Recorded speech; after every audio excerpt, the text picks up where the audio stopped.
तस्स भगवतो अरहतो सम्मा सम्बुद्धस्स।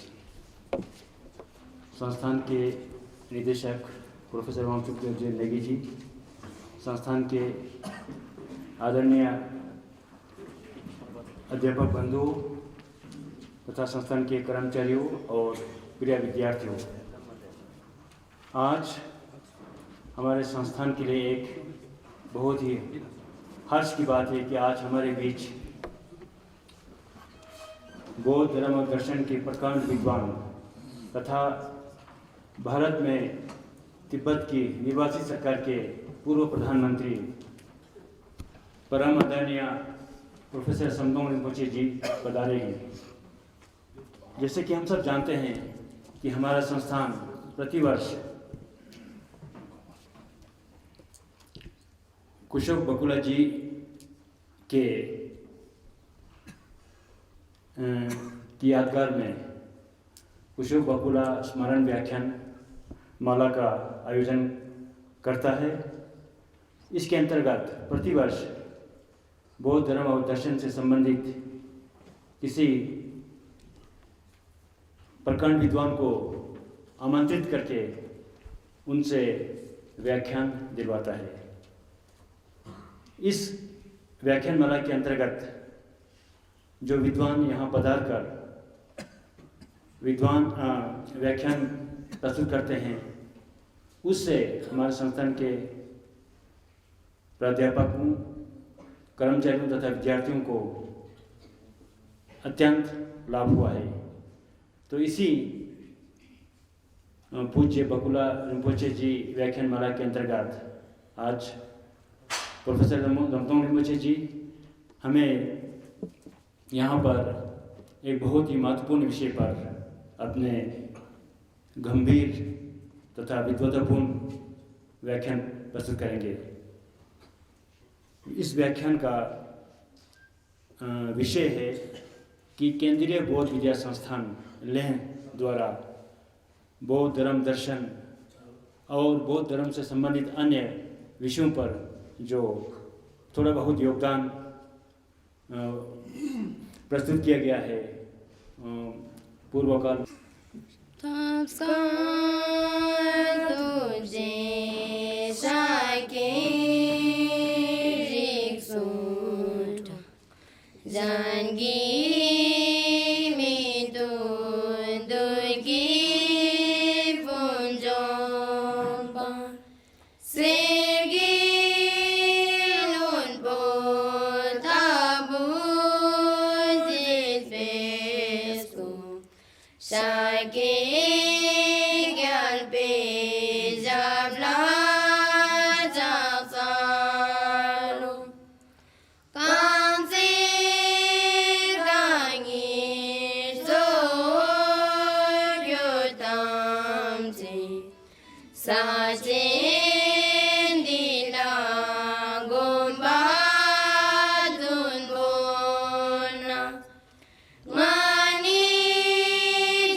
अनिरोधम अनुत्पादम अनुच्छेदम अशाश्वतम अनेकार्थम नानार्थम अनागमम अनिर्गमम यह प्रतीत समुत्पादम उपशमम शिवम देशमासा तम बुद्धस्तान वंदे वदताम्बरम।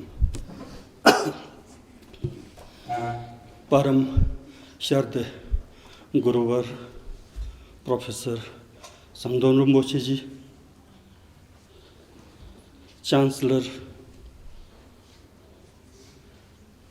Buddhist Indica university Sanchi Madhya Pradesh तथा आपके साथ पधारे हर समय आपकी सेवा में तत्पर रहने वाले, आपको हर सेवा में साथ देने वाले मेरे मित्रवन डॉक्टर दोंयो जी तथा इस संस्थान परिवार के सभी वरिष्ठ एवं कनिष्ठ प्राचार्यगण प्रशासनिक अधिकारी जी, अन्य कर्मचारीगण व मेरे प्यारे छात्र एवं छात्राओं, जैसे कि तमपद में कहा गया है, साधु दशनम आर्यान, अर्थात फपा नमनी थोंगवादे, आर्यों का दर्शन साधुकर होता है तथा सन्निवासो सदा सुखे यांदा जोपा तक तुदे, उनका सानिध्य सदा सुखकर होता है।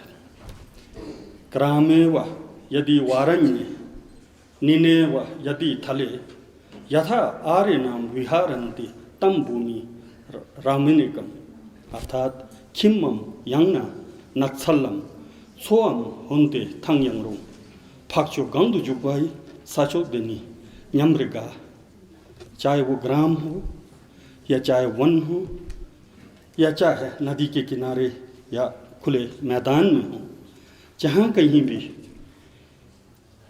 महापुरुष या आर्यगण विहार करते हैं, वो भूमि निश्चित रूप से बहुत ही पवित्र और धन्य होती है, मनोहर होती है। इसी प्रकार प्रोफेसर जोंधोन रिम्पोछे जी, जो एक 21वीं सेंचुरी के महान संत बौद्ध धर्म दर्शन के क्षेत्र में, ऐसा मेरा मानना है, आप संस्थान परिवार के मध्य विराजमान हैं।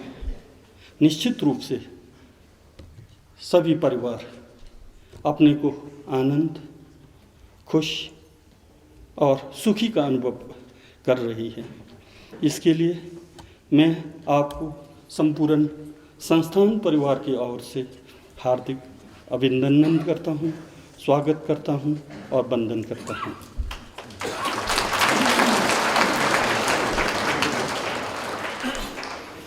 रिम्पोछे जी, जैसे कि आप जानते हैं, इस संस्थान की स्थापना लगभग आज से 54 साल पहले हुआ था। इस संस्थान की स्थापना में कुशो बकुला रिम्पोछे जी का अपूर्व योगदान रहा है। मैं समझता हूँ उनके इस अपूर्व योगदान के चलते ही आज ये संस्थान अस्तित्व में आया है, जहाँ पर आज लगभग 200 कर्मचारी कार्यरत हैं, जिसके अंतर्गत कैलांग में संस्कृत बौद्ध विद्यालय तथा संस्कर में बौद्ध संस्थान जो मैट्रिक तक की हम अध्ययन एवं अध्यापन की व्यवस्था किए हैं, तथा साथ ही संपूर्ण लद्दाख में 50 फीडर स्कूल्स हैं, जिसमें से एक किन्नौर में भी है और 2 लाहौल स्पीति में भी है। इस प्रकार इस संस्थान ने लगभग इस समय 2000 के आसपास, इसके अंतर्गत लगभग 2000 के आसपास विद्यार्थी निःशुल्क शिक्षा ग्रहण कर रहे हैं। मैं समझता हूँ जो आज लगभग 200 से भी ज़्यादा जो कर्मचारी रोजगार लिए हैं, मीन्स अगर लौकिक दृष्टि से देखा जाए तो इसका श्रेय भी कुशो बकुला जी को है, जिसने कि इस संस्थान को स्थापित किया है। इसके चलते ये संभव हुआ है। और विद्यार्थी जो आज शिक्षा ग्रहण निःशुल्क रूप से जो शिक्षा ग्रहण कर रहे हैं, उसमें भी उनका अपूर्व योगदान रहा है। अतः संस्थान परिवार का ये कर्तव्य बनता है कि उनके योगदान को, उनके योगदान का स्मरण करें।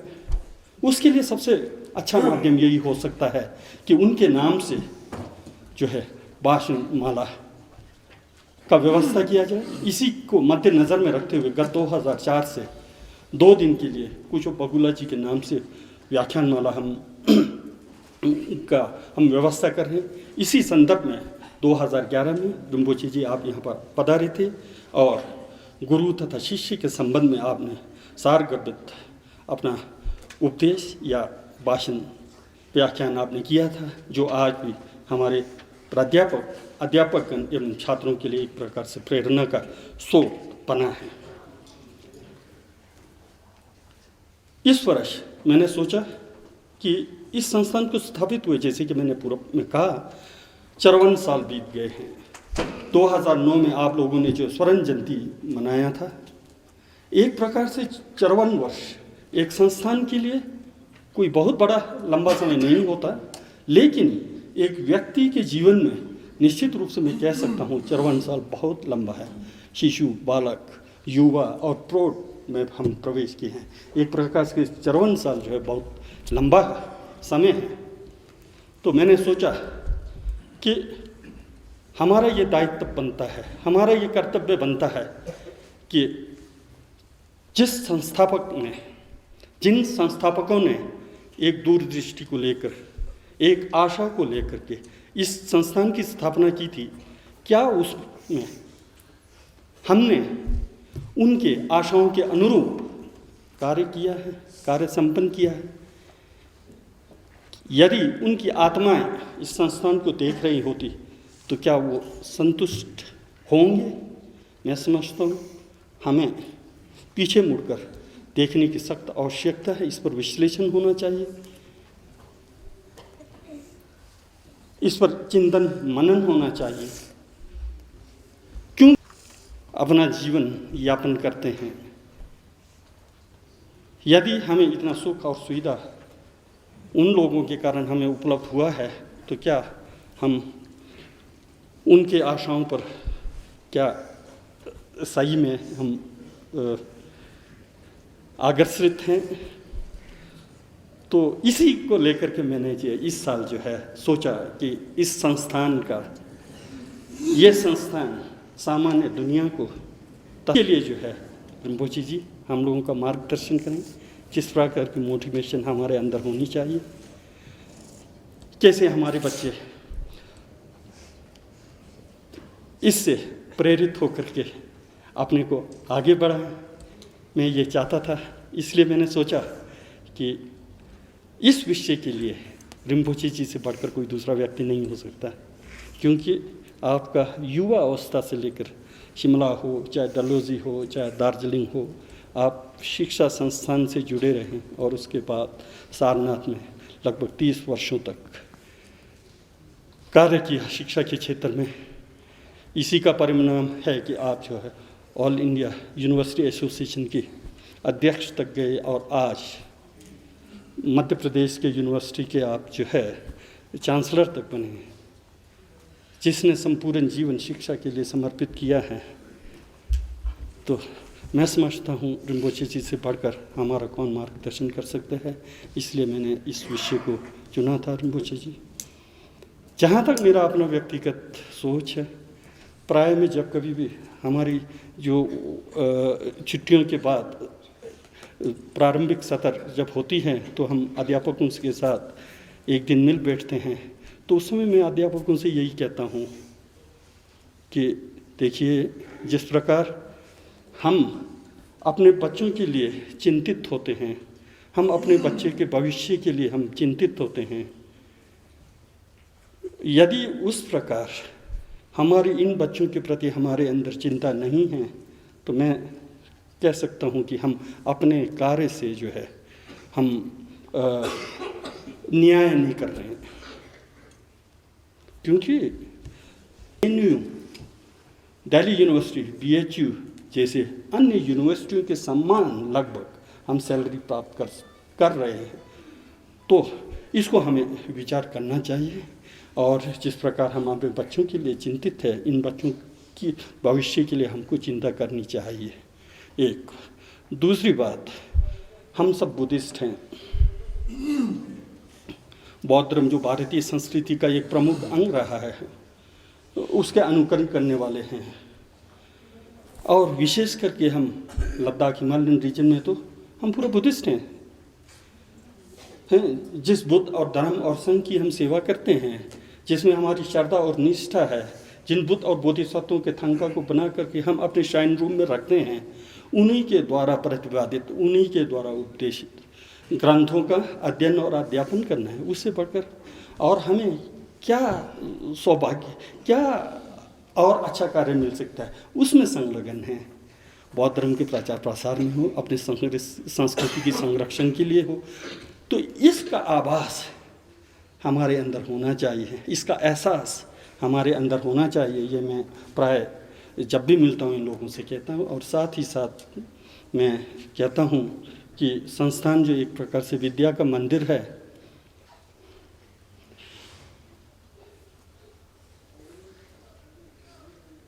एक प्रकार से संस्थान जो है विद्या का मंदिर है, जो अज्ञानता को नष्ट करने का कार्य करती हैं। इसलिए कि हमें अपने को वास्तव में बहुत ही सौभाग्यशाली समझें, क्योंकि जीवन लेने के पश्चात कुछ न कुछ कार्य तो हम लोगों को करना ही पड़ता है। यदि कुछ कार्य करना ही है मरते दम तक, तो फिर अगर शिक्षा देने का ज्ञान जो अंधकार अज्ञानता को नाश करती है, उसमें अगर हम संलग्न हैं तो अपने को जो गौरव में महसूस करना चाहिए। ऐसा मैं प्राय अध्यापकों से कहता हूँ। और मैं ये यहाँ तक भी कहता हूँ, ये संस्थान तो एक प्रकार से माता से भी बढ़कर है। माता अपने बच्चों का सुख सुविधा के लिए सोचती है, कहीं ठंड न लगे, न गर्मी न लगे, न बीमार न हो। इसी प्रकार ये संस्थान हमारी इस प्रकार देख रेख करती है। जब गर्मी होती है 15 दिन का हमको छुट्टी मिलता है, जब सर्दी -15 में जाती है तो हम लोगों को पुनः सर्दी से यहाँ छुटकारा मिलती है। सारनाथ, बुद्ध गया, कुशीनगर आदि जाने के लिए हमको जो है LTC भारत दर्शन के लिए पैसा मिलती है। आराम से हम जा कर के घूमते हैं, परिक्रमा करके आते हैं। और थोड़ा बहुत भी अगर बीमारी, सिर दर्द, पेट दर्द होता है तो हमारे लिए मेडिकल अलाउंस है। क्या नहीं दिया है माता भी, इससे बढ़कर हमें क्या कर सकती है।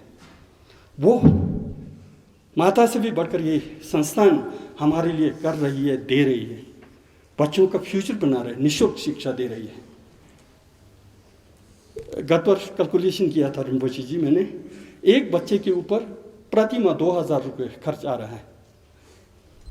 अब देखिए, अगर आपको अपने से 2000 रुपये खर्च करके कहीं दूसरे जगह कॉलेज या यूनिवर्सिटी या कहीं दूसरी जगह जाना होता तो आप वाहन कर सकते हैं, जा सकते हैं। इस चीज़ को छात्रों लोगों को भी सोचना चाहिए।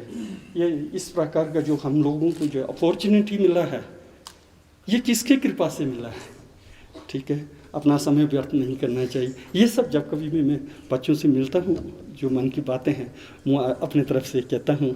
आज पुनः मैं रिम्पोची जी से यही आग्रह करने चाहूँगा कि संत की वाणी, वैसे बोलते बहुत सारे लोग हैं, बोलते हैं, लेकिन उसका इफेक्ट होता नहीं। क्योंकि मुझे भी अनुभव है बचपन का। एक हम लोग ये बुद्ध गया में तीर्थ यात्रा पर गए थे। उसमें नेगी रिम्पोची जी बुद्ध गया में थे, तो हमारे साथ 35 लोग थे। तो जब हम नेगी रिम्पोची जी का दर्शन करने गए तो नेगी रिम्पोची कहने लगे कि देखिए, माने अच्छा पढ़ना, व्यर्थ की बातें नहीं करना, इतना मात्र बोल रहे थे। लेकिन जो मेरे साथ थे ना 30 में, सब लोगों को आंखों से आंसू बह रही थी नदी की तरह। मेरे को तो आश्चर्य जैसा लगा। मैं तो बच्चा था, मैं सोचा ये क्यों रो रहे होंगे। इतनी बातें तो मैं भी कहता हूँ, क्योंकि मैंने फिर थोड़ा बहुत दर्शन का अध्ययन उसमें कर चुका था। शायद पूर्व में सेकंड या कुछ पहुँचा था मैं। तो मैं इतना बातें वो इतने तक ही सीमित नहीं, उससे भी आगे बढ़कर युक्ति दे करके समझाता था। जब मैं बोलता था तो लोग हंसते थे, लेकिन नेगी रिम्पोची जी वही 2 शब्द बोल रहे हैं, लेकिन लोग बहुत विभोर हो रहे हैं। तो इसका अर्थ यह है कि जिस व्यक्ति के कथनी और करनी में एकता होती है, उसका प्रभाव, उसका कम्युनिकेशन, डायलॉग जो है हार्ट टू हार्ट होती है। बाकी मुख से कुछ भी बोले, उसको हार्ट को टच नहीं होती है। रिम्पोची जी, आपका करनी और कथनी एक है। आपके तरह सरल जीवन जीने वाला कम से कम मैंने तो नहीं देखा है। मैं इससे बहुत प्रभावित हूँ। अतः मैंने सोचा आपका वाणी एक प्रकार से वज्रवाणी की तरह होगा और उसका इम्पैक्ट निश्चित रूप से हमारे अध्यापकों, कर्मचारियों और छात्रों पर पड़ेगा। इसीलिए मेरा ये आपसे निवेदन था कि आप आएँ और हम लोगों का मार्गदर्शन करें। आपने हमारे निवेदन को स्वीकारा, आप पधारे हैं। मैं आपका वास्तव में बहुत बहुत आभारी हूँ। शुक्रिया, धन्यवाद।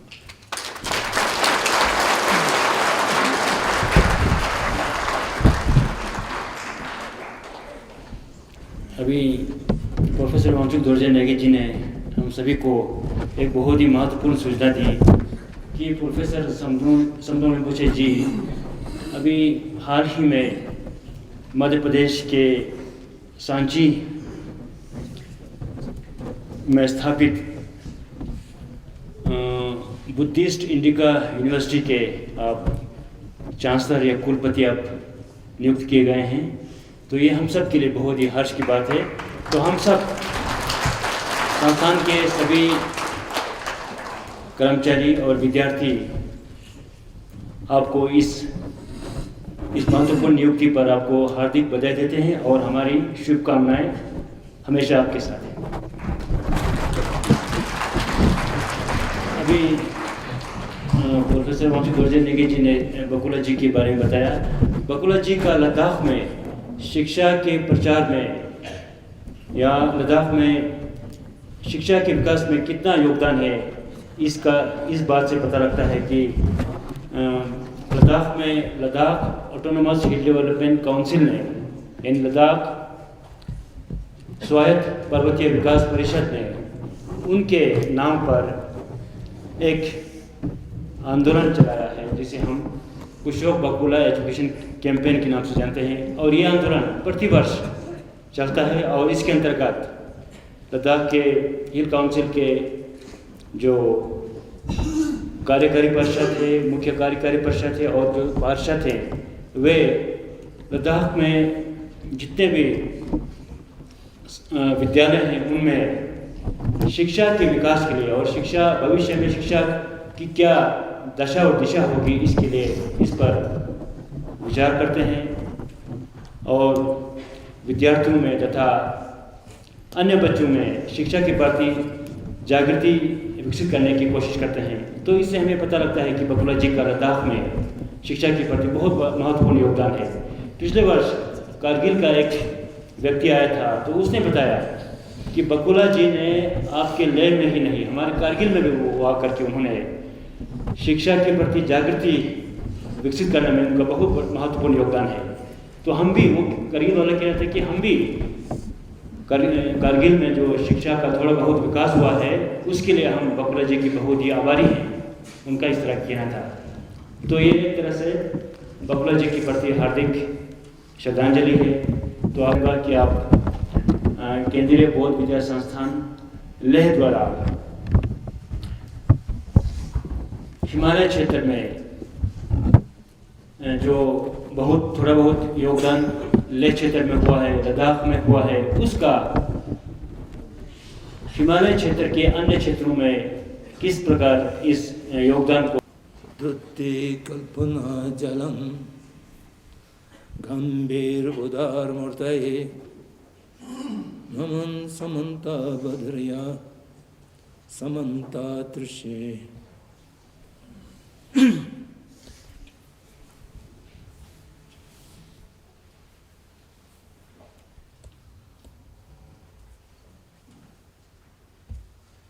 पूज्य भिक्षुगण,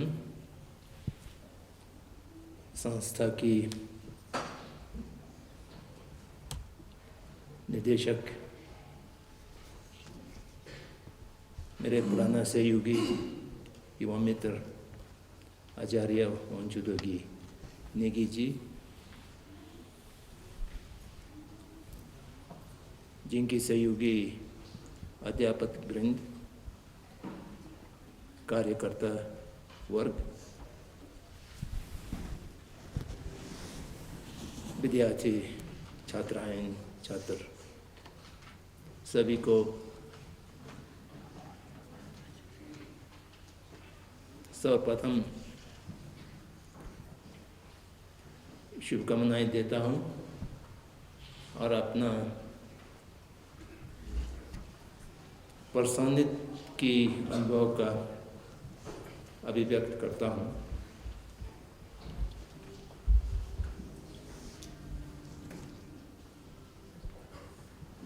दो वर्ष के आसपास की समय के अंतराल के बाद आज मैं आप बीच में हूँ। इस मध्य में संस्था का उल्लेखनीय विकास हुआ है, जो सब कार्यकर्ताओं को मैं साधुवाद देता हूँ, जिनकी प्रयास से और परिश्रम से ये संभव हुआ।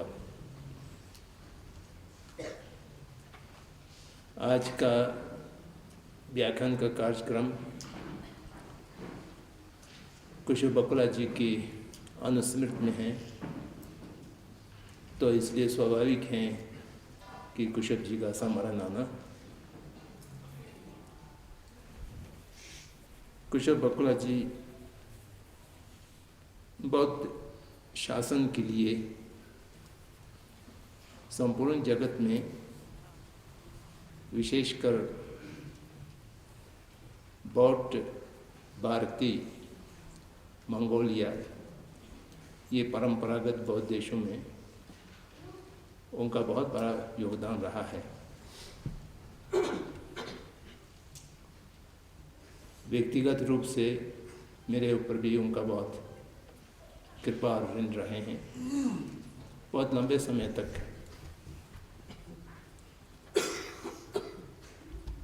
आयु में बहुत वरिष्ठ होने पर भी हम लोगों के साथ मित्रता की व्यवहार करते थे और मित्रवत रहा।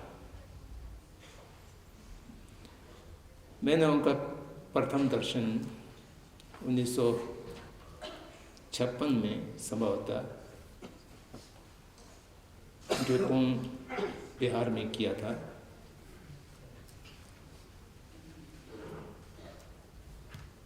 रिजोंग से रिम्पोचे की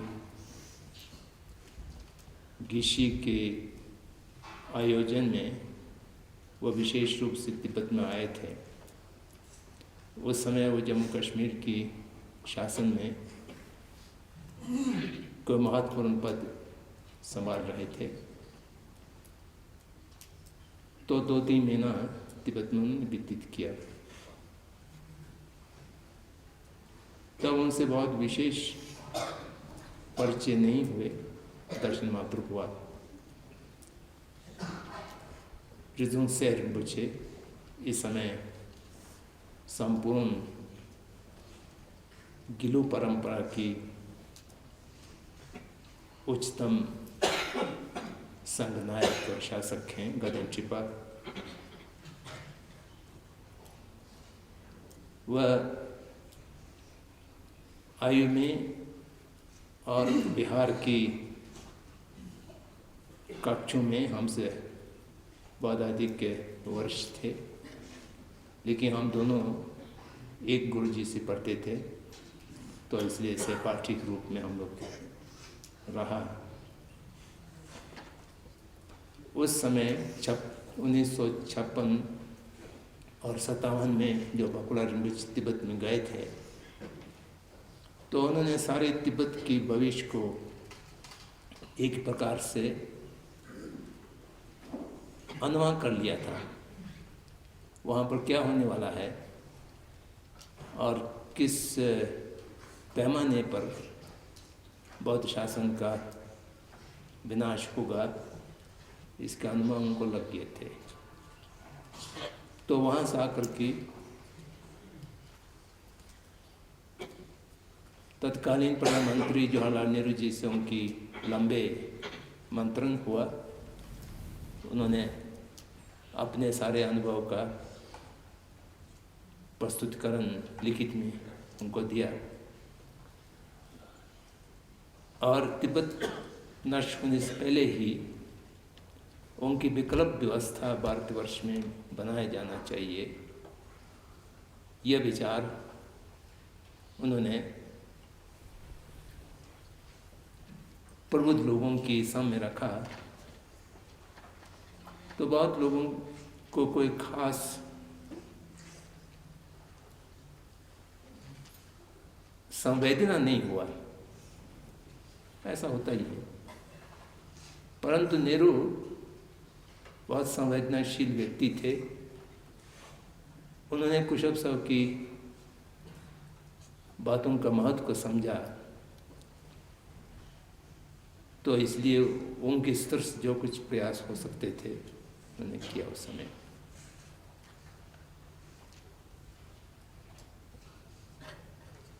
तिब्बत में जो प्रचलित बौद्ध शासन है,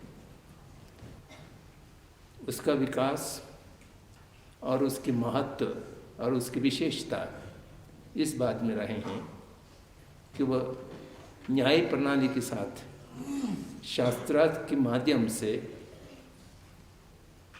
शास्त्रों का अध्ययन करते हैं।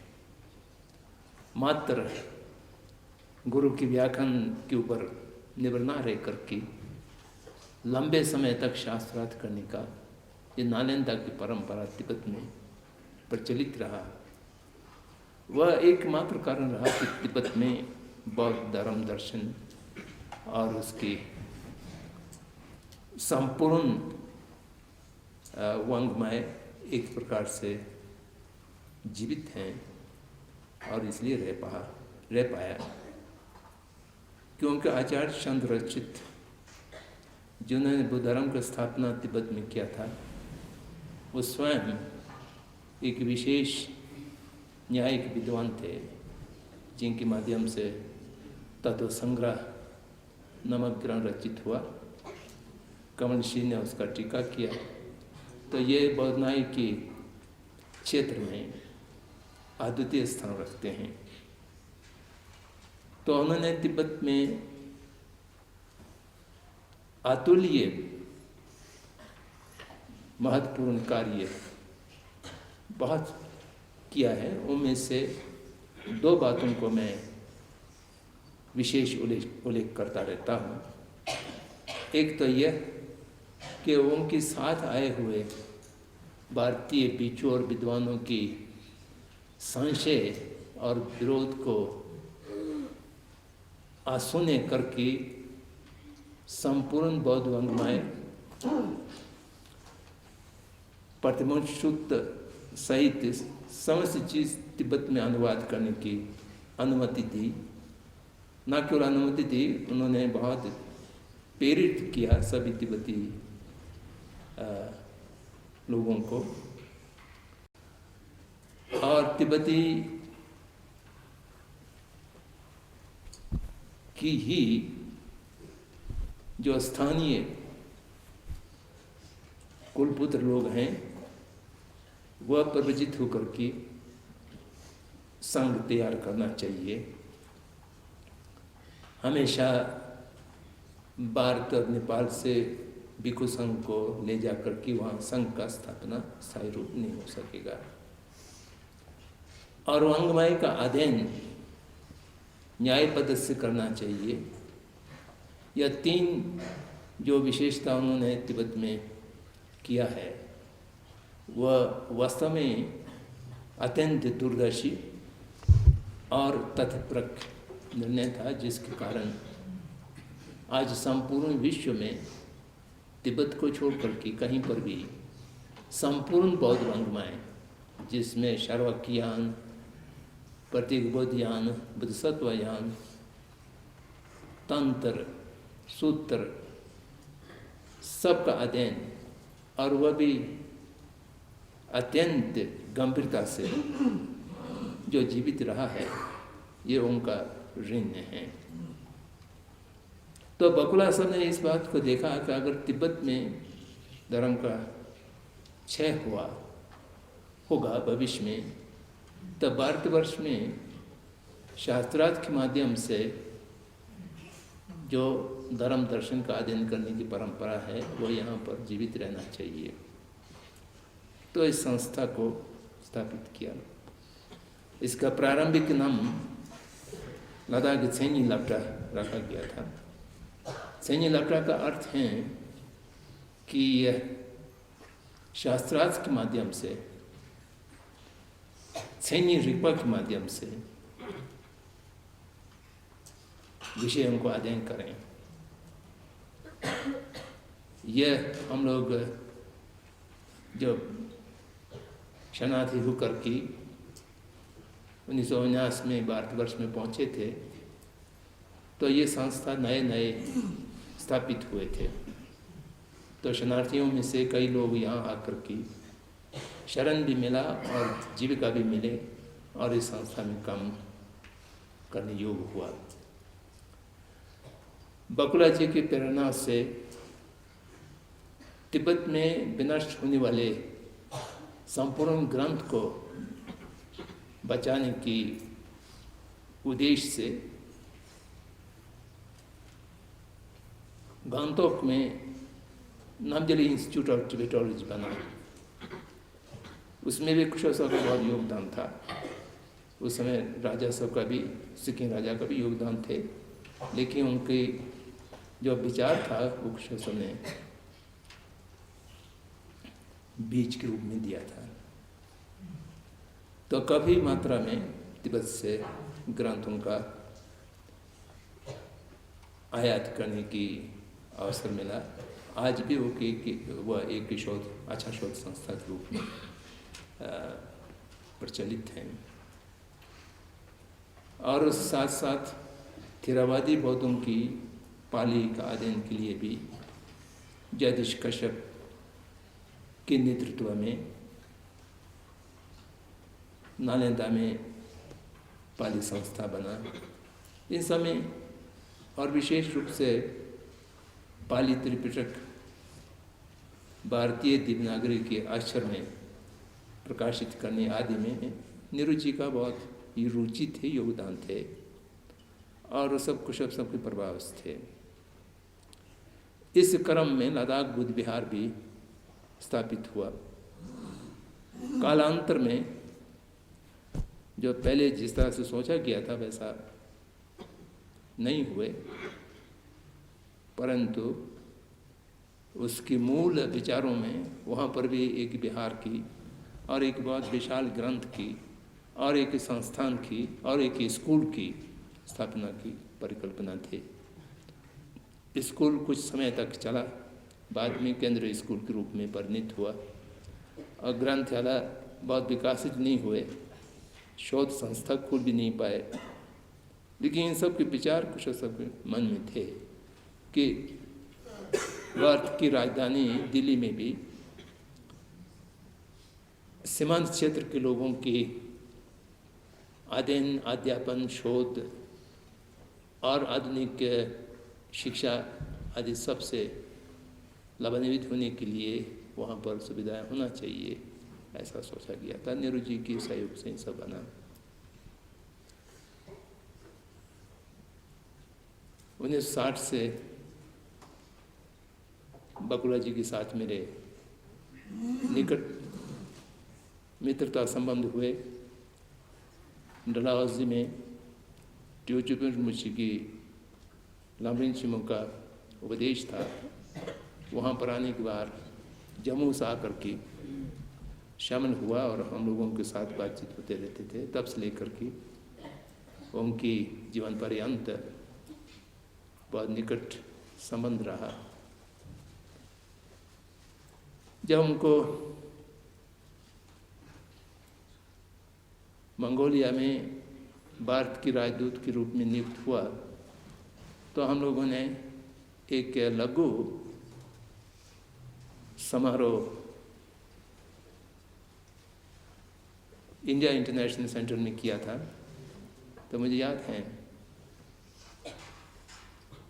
कि मंगोलिया नए नए स्वाधीन हुए थे। समय बाद रशिया की प्रभाव से मुक्त हुए थे और लोग बौद्ध धर्म को पुनर्जीवित करने की इच्छा रखते थे। ऐसा परिस्थिति में कुशोत्सव का वहाँ पर नियुक्त होना मंगोलियन लोगों के लिए एक विशेष एक उपलब्धि था और इतिहास की दृष्टि से सबसे लंबे समय तक कुशोत्सव राजदूत के रूप में रहे और वहाँ पर बिहार की स्थापित हुआ।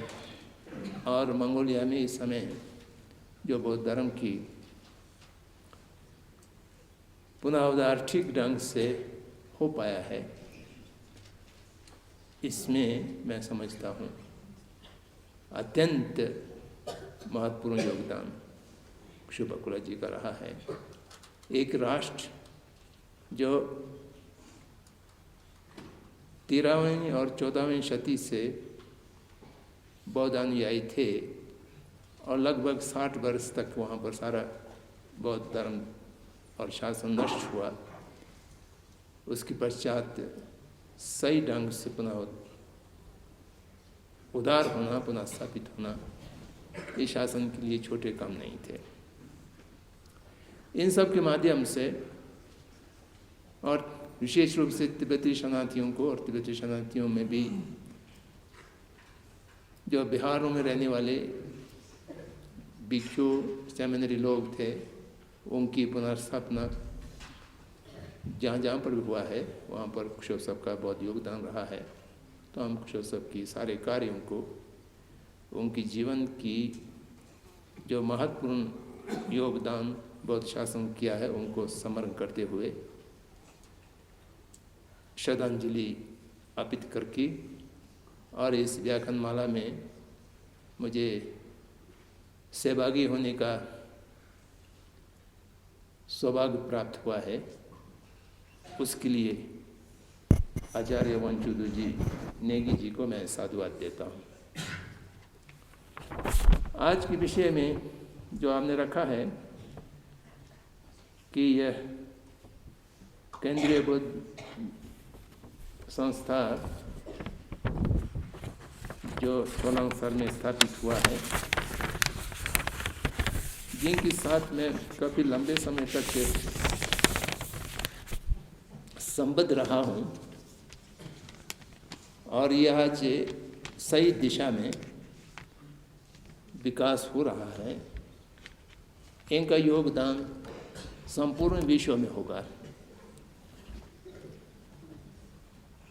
आप कहते हैं इसको कैसा हिमालयन क्षेत्रों में विस्तार किया जाना चाहिए। मैं तो कहूँगा कि हिमालय क्षेत्र में बंद कर क्यों रहेंगे, आपका योगदान और आपका प्रभाव संपूर्ण विश्व में जाना चाहिए, और उसका समय आ गया है, ऐसा नहीं मानता।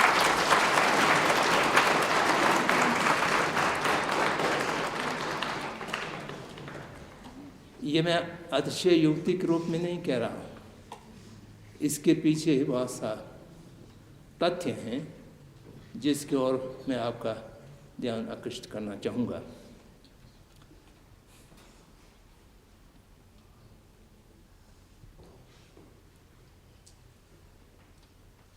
इसमें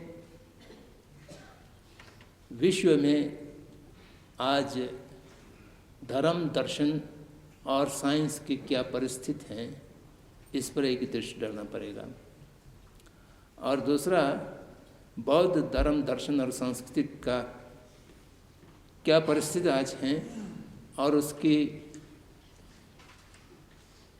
प्रासंगिक 21वीं शती में क्या रहा है और क्या रहेंगे, इस पर दृष्टि डालना पड़ेगा।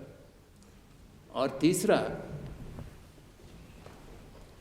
इस संस्था से क्या संभावनाएं हैं, और इसकी महत्व हिमालय क्षेत्र में क्या है, और हिमालय क्षेत्र से आगे जाकर के संपूर्ण विश्व में क्या है। ये 3 बिंदुओं पर आप देखेंगे तो फिर आपका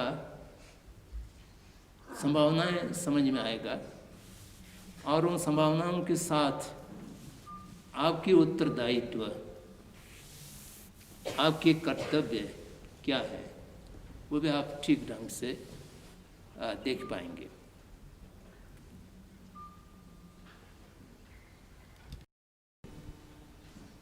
कि इस पृथ्वी की क्या भविष्य है।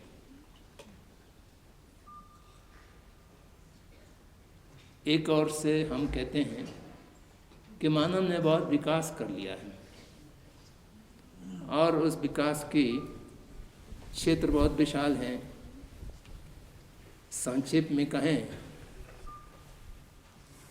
तो मानव ने बहुत चीज़ अपने शोध से जान लिया है।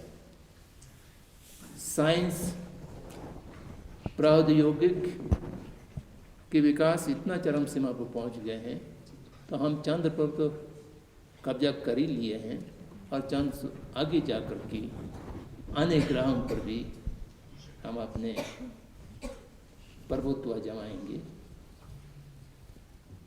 और संचार के माध्यम में हमने इतना परिवर्तन कर लिया है या एक प्रकार से क्रांति कर लिया है कि हम यहाँ बैठे बैठे संपूर्ण विश्व के साथ संप्रेषित कर सकते हैं, बातचीत कर सकते हैं। हम अपने विचारों को,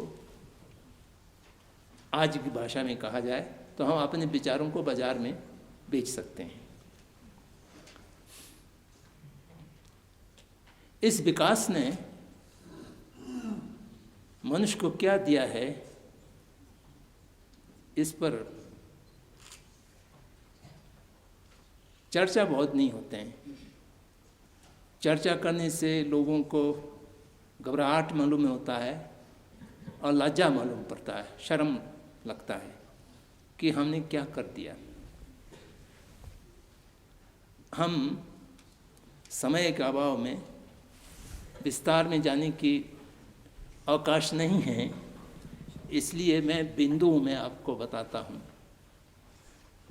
जिसको आधुनिक सभ्यता कहते हैं या जिसको आधुनिक विकास कहते हैं, उसने मनुष्य को सबसे पहला तो ये जनसंख्या की वृद्धि दिया है। जनसंख्या की वृद्धि इतना अनियंत्रित हो गया है कि भौतिक आवश्यकताओं की उत्पादन जितना भी आगे बढ़ें, तभी हम जनसंख्या की अनुपात में उत्पादन करने की क्षमता नहीं रह गए हैं। तो इसलिए भूख और गरीबी समाप्त नहीं कर पाए हैं। समाप्त नहीं कर पाने की स्थान पर वृद्धि कर दिया है। पहले तो वास्तविक के गरीबी एक दुख के माध्यम होते थे। आज वास्तविक में गरीबी नहीं होने पर भी एक मानसिक गरीबी आ गए हैं, जो मानसिक गरीबी के कारण हमेशा हम अपने से अमीर लोगों के साथ तुलना करते हैं। तो इससे फिर वो मानसिक रूप से गरीबी की एक बहुत बड़ा तरसदी अनुभूति करना पड़ता है। ये प्रथम है। दूसरा, जो अर्थव्यवस्था इस समय है उसके कारण गरीबी और अमीरों में खाई बहुत वृद्धि हुआ है। ये खाई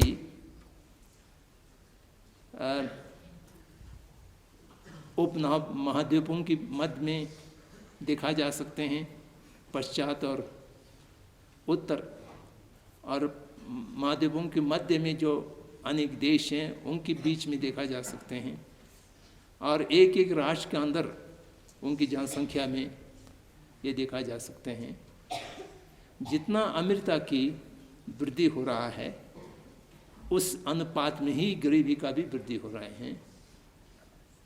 जिनके पास खाने का नहीं है, पहनने का नहीं है, सिर छिपाने की कोई घर नहीं है और स्वास्थ्य की सुविधाएं नहीं हैं, शिक्षा की सुविधाएं नहीं हैं, ऐसा बहुत दूर जाने की आवश्यकता नहीं है। अपने देश में, अपने देश की जो बहुत अमीर लोग रहने की क्षेत्र में आप देखें, बॉम्बे में, कलकत्ता में, दिल्ली में, कितने लोग विशाल भवन में रहते हैं, और उस विशाल भवन के इर्द गिर्द जो नाम मात्र झोंपड़ी में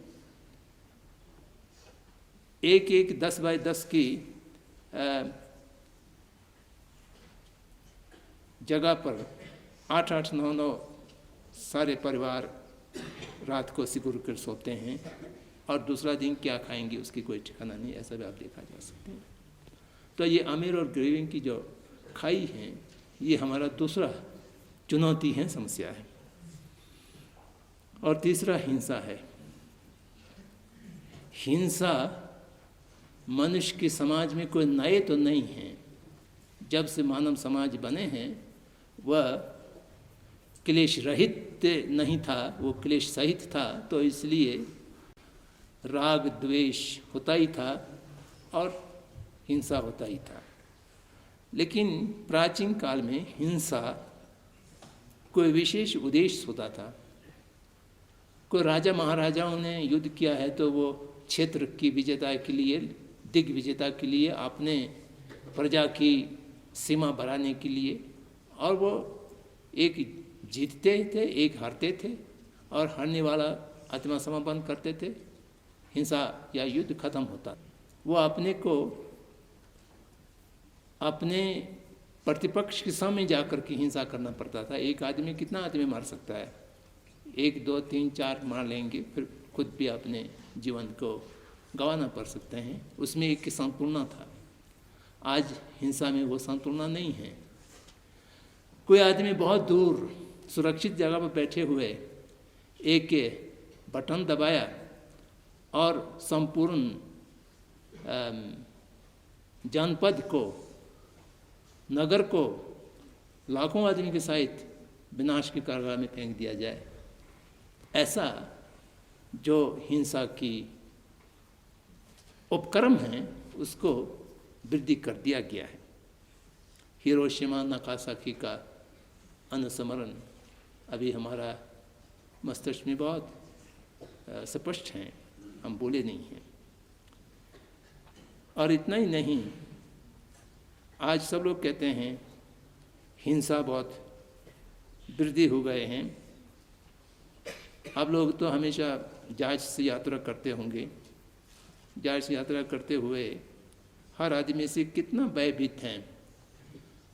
हर आदमी एक प्रकार की आतंकवाद के रूप में संशय है। पगड़ी उतराते हैं, जूता उतराते हैं और लगभग नंगा करके वो देखते हैं इनके हाथ में, इनके शरीर में कोई हथियार तो नहीं है। ऐसा क्यों हुआ? ऐसा इसलिए हुआ कि हिंसा का उद्देश्य बदल गया। आज हिंसा एक व्यापार है। बड़े बड़े देश कहते हैं कि हम आतंकवाद को निर्मूल कर देंगे, समाप्त कर देंगे, और हम युद्ध समाप्त कर देंगे। और ये कहते कहते युद्ध की सामग्री का उत्पादन कभी खत्म नहीं होता है। आज जो हथियारों के उत्पादन हैं वो सबसे अधिक के लाभदायक व्यापारी हैं। तो इसलिए युद्ध चाहिए, आतंकवाद चाहिए, ये इसका बाजार चाहिए। इसका बाजार तभी रहेगा इसका उपभोग करने वाले हो। वियतनाम का लड़ाई, यहाँ जो छात्र हैं उनकी तो समर में नहीं होंगी, लेकिन अध्यापक और कमाचार्य लोगों की समर में होंगी। लगभग 19 वर्ष वह लगातार रहा। वियतनाम का युद्ध 19 वर्ष तक क्यों रहा? वो युद्ध जीतने के लिए नहीं था, वो युद्ध हारने के लिए भी नहीं था। वो युद्ध मात्र युद्ध को रखाए जाने के, युद्ध को निरंतरता करते रहने की, जिसके कारण उनकी ये गोला बारूद का खर्चा होते रहे और उसके बाजार बने रहे। अगर जीतना चाहें तो 24 घंटे में जीत सकते थे, अगर बंद करना चाहें तो 1 घंटे में निर्णय ले सकता था कि हम युद्ध नहीं करेंगे। लेकिन दोनों नहीं हुआ। बाद में जनमत के कारण से वो समाप्त कर सके, नहीं तो वो और चलते रहे। इसी तरह कि आप इराक को देखेंगे, ईरान को देखेंगे, हर जगह जो इस समय हो रहा है वो सब अयुद्ध की बाजार उत्पन्न करने के लिए ही हो रहा है। उसके अतिरिक्त और कोई उद्देश्य नहीं है। तो इसलिए आतंकवाद समाप्त हो जाएंगे, युद्ध समाप्त हो जाएंगे, हिंसा समाप्त हो जाएंगे और एक दूसरे पर विश्वास करने योग्य हो जाएंगे, ये असंभव है। तो ये हिंसा का वृद्धि एक बहुत बड़ी चुनौती है। और उससे भी बड़ा चुनौती पर्यावरण का विनाश की है। पर्यावरण प्रदूषण, पहले तो प्रदूषण करता था, अब प्रदूषण की बात नहीं रह गया है। हमने पर्यावरण को संपूर्ण रूप से नष्ट कर दिया है, विनाश कर दिया है। इसका उदाहरण हर देश में उसके परिणाम आ रहे हैं, चाहे अमेरिका में हो, चाहे यूरोप में हो, चाहे मध्य एशिया में हो, चाहे कहीं पर भी हो। लेकिन अपने देश में आप पिछले 10-15 दिनों से उत्तराखंड की खबर सुन रहे होंगे। सद्बुद्धि लोग जैसा पर्यावरणविद लोग बहुत पहले से 50 वर्षों से इस बात को कह रहा था कि ये हिमालयन क्षेत्र विनाश की ओर जा रहे हैं। बहुगुणा जी की आंदोलन बहुत दिनों तक रहा, लेकिन ये सबसे कुछ परिणाम नहीं हुआ। जो हमने विकास के नाम पर विनाश को सहर्ष स्वीकार कर लिया है, तो इसके चलते जो कल परसों 10 दिनों में 16 जून से लेकर के जो कुछ हो रहा है वह हमारा सामने है। लद्दाख में भी मैं समझता हूँ 1-2 साल पहले जिस प्रकार की हम कहते हैं प्रकृति का आपदा, ये प्रकृति का आपदा नहीं है, मानव निर्मित आपदा है। लद्दाख में कभी इतिहास में नहीं सुने होंगे ऐसा विनाश आपने देखा। तो इस प्रकार की जो पर्यावरण की विनाश हैं, उससे मैं ये कहता हूँ कि ये पृथ्वी कितने समय तक और जीवित रहेगा, या इस पृथ्वी के साथ संपूर्ण जीवितदारी जो इसके ऊपर हैं वो समाप्त हो जाएंगे, ये कोई नहीं कह सकते हैं। द इनकन्वीनिएंट ट्रूथ, एगोर ने एक फिल्म बनाया है, अब तो वो लगभग 10 वर्ष पुराना हो गए हैं। उसमें बहुत सा तथ्य सामने लाए हैं, और उसके अतिरिक्त उसके बाद भी पिछले 10-12 वर्षों में जो कुछ विनाश कार्य हमने आगे किया है उसका कोई हिसाब किताब नहीं है। तो इसलिए ये पृथ्वी का भविष्य बहुत ही खतरा में है। और हमारा लोग इतना भारी हैं कि कल मैं मरने वाला हूँ, आज मुझे कुछ आर्थिक लाभ मिल जाए तो हम ले लेंगे ऐसा। परसों मैं यहाँ आने से कुछ एक दिन पहले एक आदमी से बातचीत हो रहा था। उन्होंने बताया कि उत्तराखंड में 4-5 आदमी बहुत सुरक्षित जगह पर था, उनको कोई खतरा नहीं था, लेकिन उनके सामने से जो पानी बह जा रहा था उसमें रुपया के बंडल, बड़े बड़े रुपया के बंडल बहते चले जा रहे थे। तो उसमें से एक आदमी जाकर के सोचा कि मैं इसको बहुत सरलता से ले लूँगा। उस रुपया को बंडल को लेने के लिए वो गया तो वो खुद उसमें बह गया और फिर वापस नहीं आ पाए। और दूसरा आदमी उनको पकड़ने के लिए किया, वो भी चला गया। 2 आदमी, एक आदमी की दिखते दिखते लोभ के कारण। तो वो हमारे सामने बहुत एक उदाहरण है जो मनुष्य की लोभ मनुष्य को कहाँ ले जा सकते हैं, ये इसकी तरफ हम चल रहा है।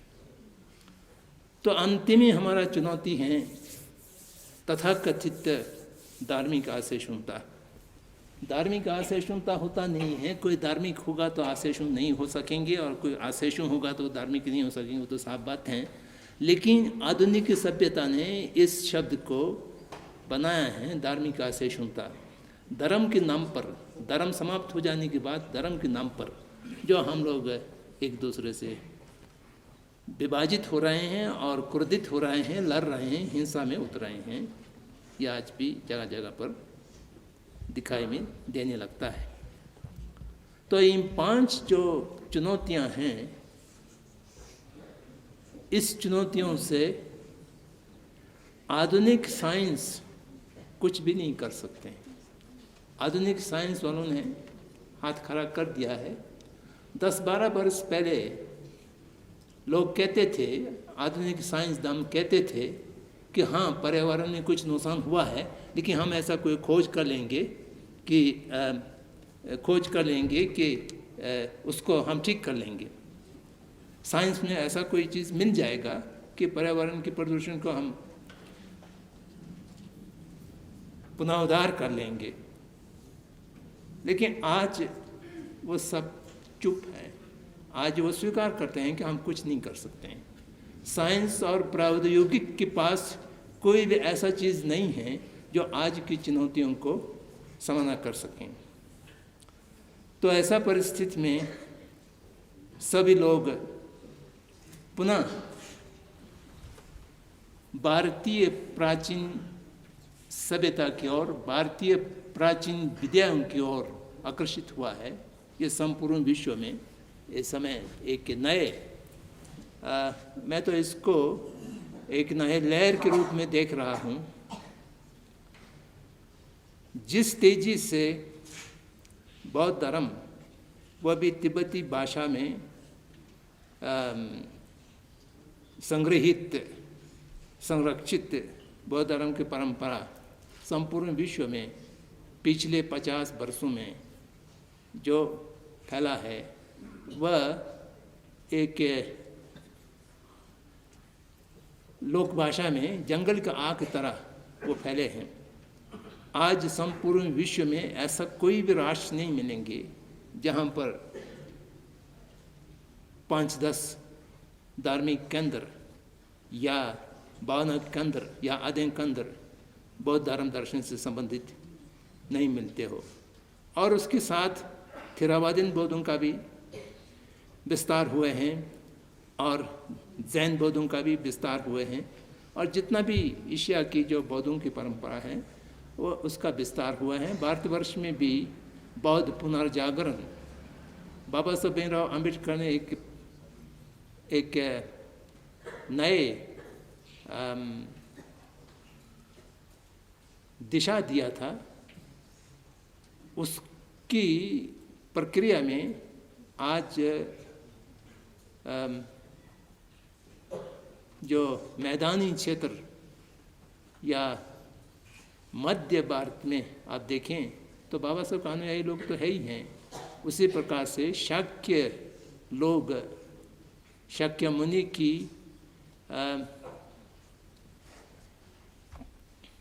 एक प्रकार से वंशज होने की गौरव से बौद्ध धर्म की ओर आकर्षित हो रहे हैं।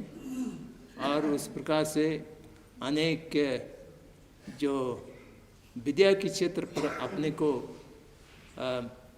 तार्किक मानने वाले लोग हैं, वह भी बौद्ध धर्म की ओर आकर्षित हो रहे हैं। तो भारतीय जनसंख्या में भी बौद्ध धर्म दर्शन की ओर आकर्षित होने वालों की संख्या बहुत बढ़ गए हैं। परमपावन दलाई लामा जी के सान्निध्य में पश्चात साइंस वालों ने जो एक संवाद स्थापित किया है, वह अब करीब 32 वर्ष समय हो गया है, जिसको चित्त एवं जीवन संस्था के नाम से, माइंड लाइफ इंस्टीट्यूट के नाम से संस्थागत हुआ है। तो उनका करीब 26-27 अंतर्राष्ट्रीय सम्मेलन हो चुके हैं। तो उसके माध्यम से जो आधुनिक साइंस वाले हैं उनको एक नए रुचि मिल रहे हैं, नए दिशा मिल रहे हैं, नए रोशनी मिल रहे हैं। सो जिसके चलते बौद्ध धर्म और दर्शन की जो योगदान है वो साइंस जगत में बहुत बड़े पैमाने पर होने वाले हैं, होने के आवश्यक हैं। क्योंकि और कोई स्रोत उन लोगों को मिलते नहीं हैं जो भौतिक साइंस वाले हैं और शारीरिक साइंस वाले हैं, और उस प्रकार से बहुत सा साइकोलॉजी के क्षेत्र में काम करने वाले हैं।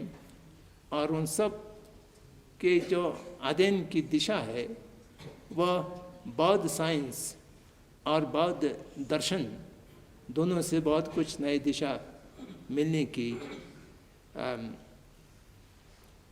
दिशा में वो बढ़ रहे हैं, उनको कुछ दिखाई दे रही हैं। आजकल तो सब लोग इंटरनेट देखने वाले हैं, तो यहाँ पर भी इंटरनेट तो होंगे ना।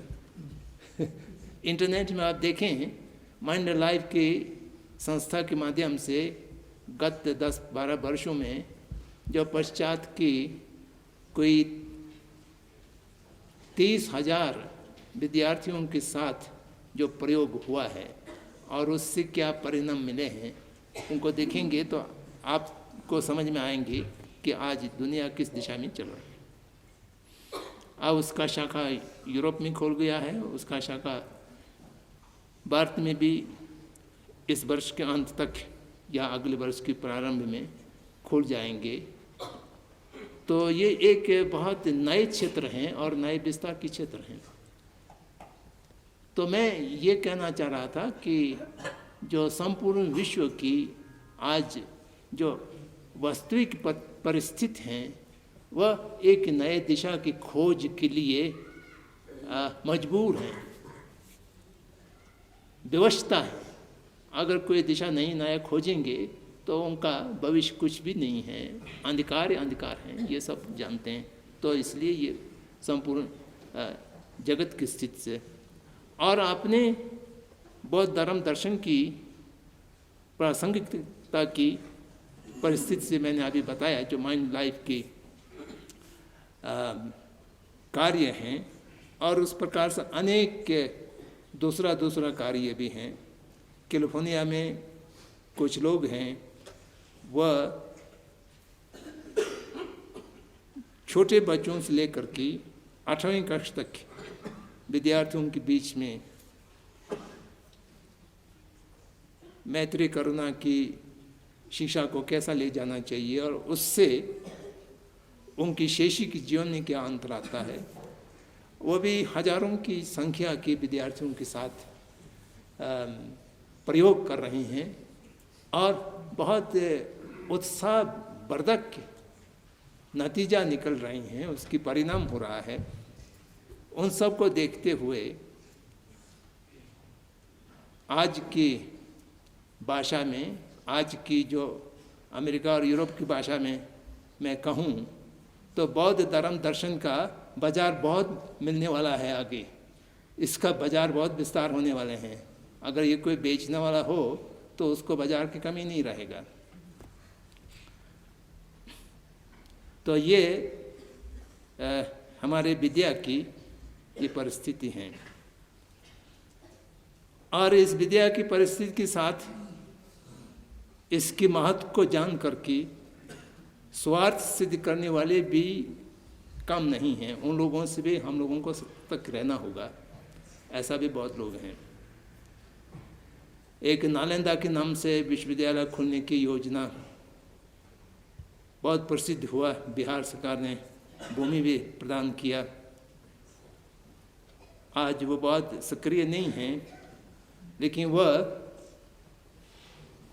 जो ये परिस्थिति मैं आपको प्रस्तुत कर रहा हूँ बौद्ध धर्म दर्शन की और बौद्ध साइंस की, तो उसका अनुचित लाभ उठाने की सोचने वाले भी बहुत लोग हैं। अब्दुल कलाम साहब शुरू में बहकाव में आ गए थे, लेकिन समय रहते उन्होंने अपने को उस कार्य से अलग कर दिया। आजकल वो उसमें नहीं हैं और भी कुछ लोग उनसे अलग हो गए हैं, लेकिन वो प्रक्रिया चल रही है। तो इसका क्या अर्थ है? उसका अर्थ ये है कि ये जो भविष्य के समय में बौद्ध धर्म दर्शन और बौद्ध साइंस के प्रासंगिकता इतना बढ़ जाएंगे और इसके बिना जगत की एक विशाल ढांचा होता है जिसमें अधिकतर राजनीति जो अर्थनीति से प्रभावित होकर के चलता है और उसके पीछे एक साइंस होता है, जिस साइंस के कारण उस सारे नीति को दिशा मिलते हैं, उस पर जो एक के मूल बिंदु हैं, सारे चीज़ की प्रपंच जहाँ से प्रारंभ होता है वो आधुनिक साइंस है।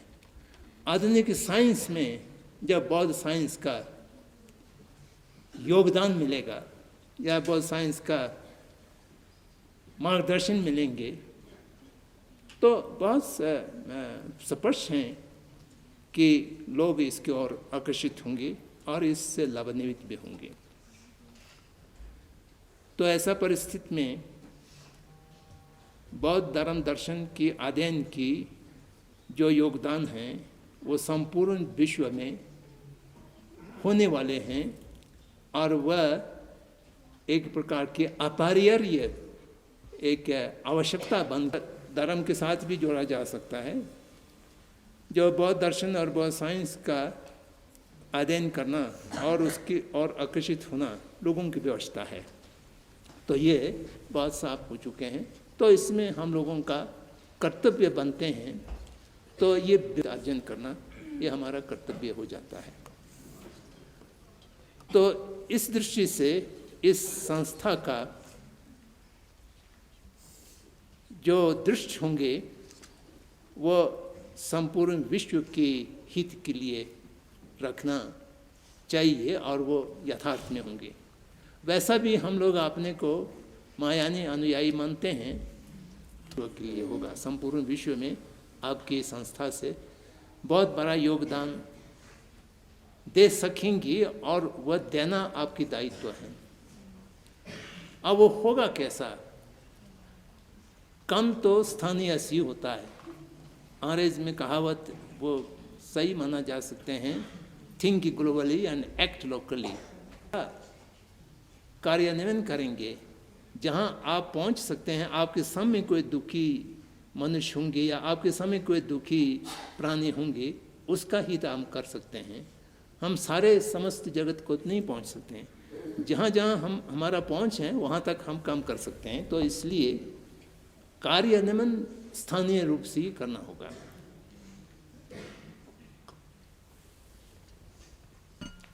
एक्ट लोकली यह एक स्वाभाविक है, यही संभावना है। हम केवल थिंक ग्लोबली कर सकते हैं, एक्ट ग्लोबली नहीं कर सकते हैं। एक्ट तो लोकली करना होगा। तो इसलिए स्थानीय स्तर से ही करना बहुत आवश्यक है। तो आपने हिमालय के क्षेत्र की बात कही है, वो भी प्रासंगिक है, मैं उसको नकारता नहीं हूँ। लद्दाख एक बहुत ही क्या कहना चाहिए रणनीतिक दृष्टि से महत्वपूर्ण क्षेत्र पर हैं।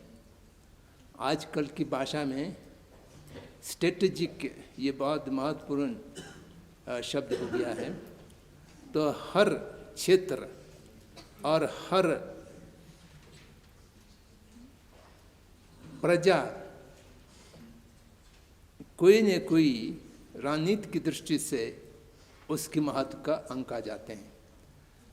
तो इसलिए लद्दाख, मैं इसमें विस्तार में नहीं जाऊंगा, लेकिन लद्दाख कई मायने में विश्व की, भारत की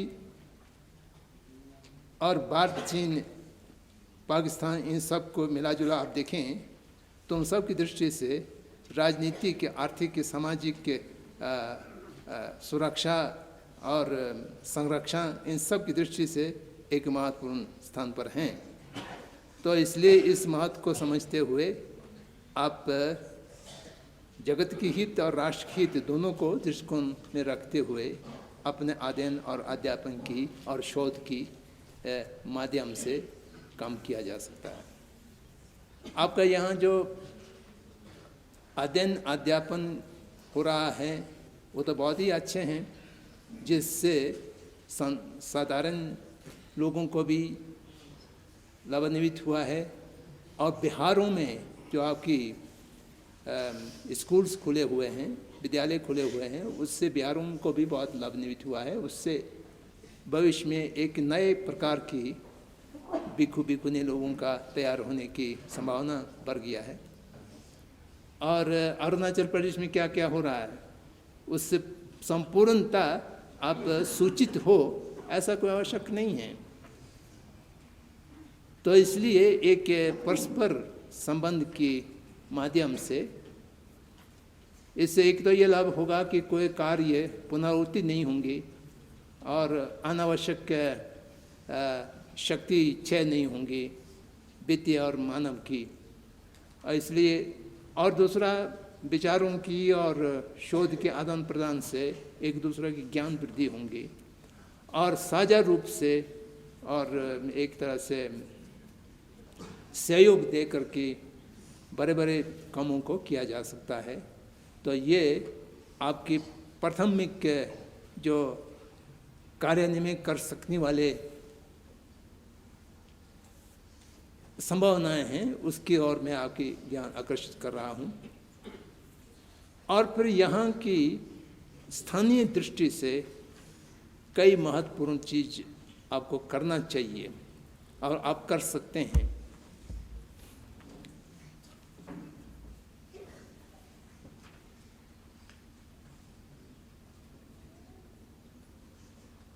परंपरागत लोग इतिहास के विषय थोड़ा कमजोर होता है। इतिहास हमारा विषय में नहीं है, ऐसा तो नहीं है। भगवान बुद्ध के वचनों में भी जो 12 अंग में विभाजित होते हैं तो एक अंग इतिहास है। सौरभ यहाँ चुनिंग नाल यहाँ चिक्के तिता भी चुआ से आती इतिहास की ओर है। लेकिन भारतवर्ष में क्या हुआ कि इतिहास को पौराणिक कथाओं में मिल गया, मिश्रित हो गया। तो इसलिए आज पौराणिक कथा क्या है और इतिहास क्या है इसका सही विभाजन करना लोगों के लिए कठिन होता है। तो इसके कारण ब्रिटिश राज ने जो आपके लिए इतिहास रचा दिया, आज भी हम उसको पढ़ रहे हैं, लिख रहे हैं, जानते नहीं हैं लेकिन मानते हैं। ये हमारा कमजोरी है, बिना जाने हम मान लेते हैं। हाँ, अमुक ब्रिटिश लेखक ने लिख दिया है तो सही होगा, ऐसा करके। यहाँ तक कि आर्यन कोई विदेश से आकर के यहाँ बसे थे, इसको हम आज तक मान रहे हैं।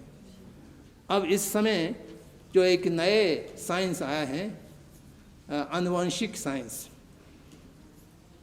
जेनेटिक साइंस, आनुवंशिक साइंस वाला आप कहते हैं कि आर्यन कोई बाहर से नहीं आया था, ये भारतीय कोई प्रजाति नहीं थे। तो इस तरह से हम अपने इतिहास को भूल गया है। तो इसलिए हम पूछें कि लद्दाख का इतिहास सही सबको जानकारी है तो नहीं है। लद्दाख एक ऐसा स्थल रहा है कि तक्षशिला से और संपूर्ण खाची से जो विद्वान तिब्बत में गए या तिब्बत के अनुवादक लोग यहाँ आए, इन सब का ये मार्ग रहा होगा और उसका थोड़ा बहुत इतिहास बच गया है, बहुत चीज़ भूल गया है। शाचा श्रीभद्र जी जो यहाँ से तिब्बत में गए थे तो कहीं न कहीं लद्दाख के अंक से होते हुए गए होंगे और कोई मार्ग उस समय नहीं था। और अनेक जो खाची की विभाषिक लोग, खाची चिराम, ये बहुत विशाल एक विभाषिक निकाय का एक विशाल स्थान यहाँ पर रहा है।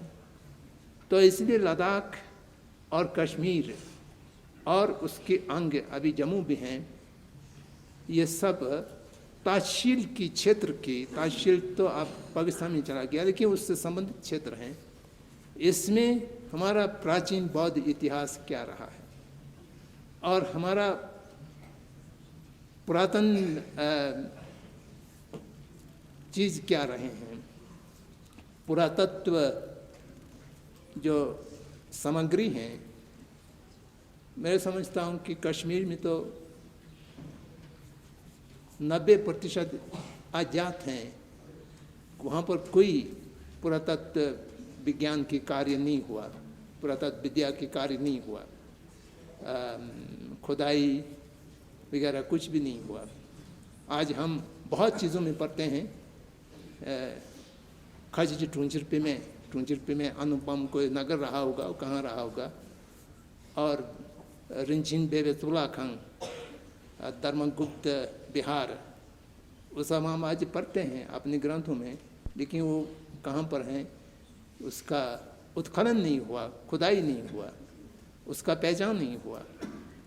तो इसलिए इतिहास का एक बहुत विशाल, अपने इतिहास को ठीक से जानने के लिए कश्मीर की और लद्दाख की और तक्षशिल की परिसर के आसपास की जो उस समय विद्या की विकसित हुए थे, उसको देखना और उस पर खोज करना और उसकी पहचान करना। और लद्दाख में तो ऐसा पुरातत्व महत्वपूर्ण सामग्री से बड़े परे होंगी, उनको हम लोगों को पहचान करना, अध्ययन करना। आनुवंशिक के साइंस की दृष्टि से भी अपने जनसंख्या की अंदर क्या क्या है, ये सब का अध्ययन करना, यह एक महत्वपूर्ण कार्य मैं मानता हूँ। खास तौर से बौद्ध जगत में ये मैं मानता हूँ। आजकल आंध्रा में, मध्य प्रदेश में, उड़ीसा में, हरियाणा में, पंजाब में और जम्मू में नए नए बौद्ध विहारें और बौद्ध केंद्रें पुरातत्वविद के माध्यम से, खोज से मिल रहे हैं। वह सब एक पर्यटक के व्यवसाय की दृष्टि से लोग कर रहे हैं, कोई इतिहास के महत्व की दृष्टि से या कोई अपने धर्म दर्शन के महत्व की दृष्टि से नहीं कर रहे हैं। उससे बौद्ध पर्यटक वृद्धि होंगे ऐसा करके लोग कर रहे हैं, चाहे जिस उद्देश्य से कर रहे हों, कर रहे हैं। लेकिन यहाँ पर भी उसके संदर्भ में काम करना बहुत जरूरी है। अपने संस्था में आगे चल कर के पुरातत्व विद्या की और इतिहास की एक स्वतंत्र विभाग हो और उसके माध्यम से क्षेत्रीय इतिहास के ऊपर और हिमालयन इतिहास के ऊपर विशेष शोध हो, तो उससे संपूर्ण विश्व को बहुत बड़ा योगदान हो सकता है, ऐसा मैं मानता हूँ। और यहाँ पर एक दूसरा संभावना है भाषा विज्ञान का, भाषा विद्या का, जो भाषा की ओर आधुनिक की दृष्टि से अध्ययन करने की एक प्रणाली है जिसको भाषा साइंस कहते हैं। और भाषा साइंस कोई बहुत अच्छे और प्रमाणिक साइंस नहीं है, लेकिन फिर भी वो प्रचलित है। तो संपूर्ण विश्व की करीब 7000 भाषाएं, और उन 7000 भाषाओं में से लिपि वाले कितने भाषाएं हैं और नहीं हैं वगैरह वगैरह के ऊपर बहुत शोध हुआ है। तो इसलिए बोट भाषा, बोट लिपि और ये किस भाषा की वर्ग में रखा जाना चाहिए और इसकी प्रकृति क्या है, ये सब पर अभी तथ्य परक कम नहीं हुआ है। जो पश्चात लोगों ने खोज पोछ में कुछ करके गया है, उसको हम आज भी मानते रहे हैं। तो इसलिए संपूर्ण हिमालयन क्षेत्र की जो भाषा साइंस है,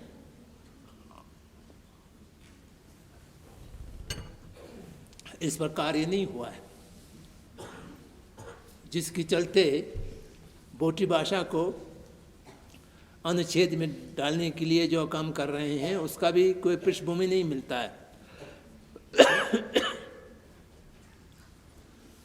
तो इस पर भी बहुत बड़ा काम कर सकते हैं। संपूर्ण हिमालय की भाषा साइंस के ऊपर अभी तक जो काम नहीं हुआ है, यह एक आदमी के काम नहीं है और 1-2 साल के काम भी नहीं है। एक कम से कम 10-12 विद्वान सहयोग करके कोई 10-15 वर्ष की योजना बनावें। बहुत पहले लद्दाखी भाषाओं पर शोध करने वाले को एक शोधार्थी हुआ करते थे, कोई हिंदी संस्था की ओर से चलते हुए, और उसके बाद में क्या परिणाम हुआ, क्या उन्होंने निबंध लिखा, मुझे जानकारी नहीं है, लेकिन वो आवश्यकता है। जो मूल विद्या है बौद्ध दर्शन, और बौद्ध दर्शन के अंतर्गत बौद्ध साइंस, और ये दोनों के ऊपर बौद्ध धर्म, इनका अध्ययन अध्यापन तो आपके यहाँ हो ही रहे हैं, और उसके साथ शोध की कार्य में चल रहे हैं। ये संपूर्ण विश्व के लिए महत्वपूर्ण है, संपूर्ण हिमालय के लिए महत्वपूर्ण है, और इससे आपका योगदान हो रहा है। और इसको और एक योगदान का किस प्रकार से अभिव्यक्त किया जाना चाहिए, इस पर आप सोचा जा सकता है। जैसे मैंने कहा, सब संस्थाओं का और सब लोगों के बीच में कोई नेटवर्किंग हो। और जो दो क्षेत्र मुझे बहुत महत्वपूर्ण लगता है, एक पुरातत्वविद, इतिहास से जुड़े हुए इतिहास और पुरातत्वविद, प्रामाणिक इतिहास और पुरातत्वविद, और भाषा साइंस, ये दोनों के ऊपर आपकी संस्था कोई नए कार्य प्रारंभ करेंगे, और हिमालयन क्षेत्र की दूसरा संस्थाओं के सहयोग से और बौद्ध विद्याओं के सहयोग से, जैसा अभी उल्लेख किया, सांची में एक मध्य प्रदेश सरकार ने नए विश्वविद्यालय के स्थापित किया है, Sanchi university of Buddhist Indic studies, Sanchi बौद्ध भारतीय अध्ययन विश्वविद्यालय, जिसके काम में मैं भी जुड़ा हुआ हूँ। उनका मूल विचार यही है कि आज तक के बौद्ध अध्ययन की क्षेत्र क्या है, और आज जो रखा है इसको मैं व्यवस्थित करके तैयार करके नहीं आ पाया, तो इसलिए मेरे जो प्रस्तुति हैं वो कुछ तितर बितर छिड़का हुआ सा है, लेकिन इसमें मैंने कई बिंदुओं के ऊपर आपकी ध्यान आकर्षित किया है। तो इसलिए इसको आप जरा सा काट छांट करके जो ग्रह होगा वो आप खुद ले लेना, और उसकी दिशा में आप कार्य करेंगे तो मैं समझता हूँ विश्व को, हिमालयन क्षेत्र को और स्थानीय लद्दाख को बहुत बड़ा उपकार होगा, योगदान दे पाएंगे, ऐसा मैं मानता हूँ। धन्यवाद।